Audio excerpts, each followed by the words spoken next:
Kids unintentionally victimized by the adverse side effects of the controversial dengue vaccine and their families have a little consolation for their miseries. Government has set aside nearly $1.25 billion pesos for their medical needs and other assistance for next year.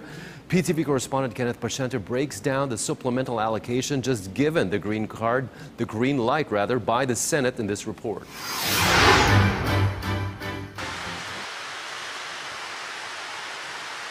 Aling Esther, not her real name, can't help but to cry when thinking about the welfare of her 10-year-old son. It was in November of 2017 where her son was vaccinated with Dengvaxia. Few months later, her son frequently gets sick. Mas lalo siyang pumapayat, tapos inuubo. Kasi usually, pag sa kanya, normal na sakit lang, inuubo. Paggamot, wala na.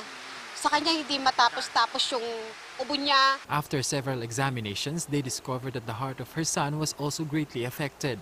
And because Aling Esther stopped working, her husband, being a tricycle driver, cannot always provide for the medical needs of their son. Mahirap kuya kasi may college pa ako. Pamasahe lang namin, pagkain namin araw-araw. Kulang pa. Talagang tipid na tapid kami. Inuuna namin yung gamot ng anak ko kasi yun ang importante. But now, worries of Aling Esther will be reduced following the approval of the Senate on the supplemental budget proposed by the Department of Health, which will be utilized in funding efforts to improve the situation of individuals vaccinated with Dengvaxia.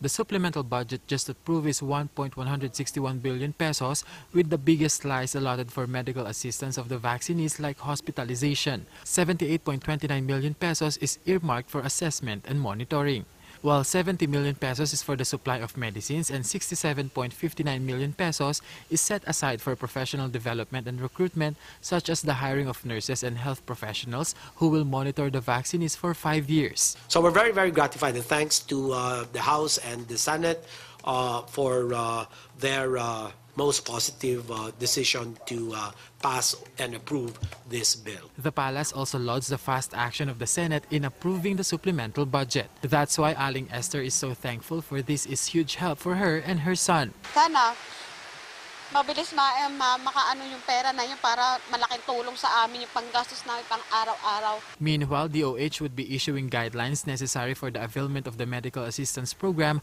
once the bill is signed into law. Kenneth Paciente for The Nation.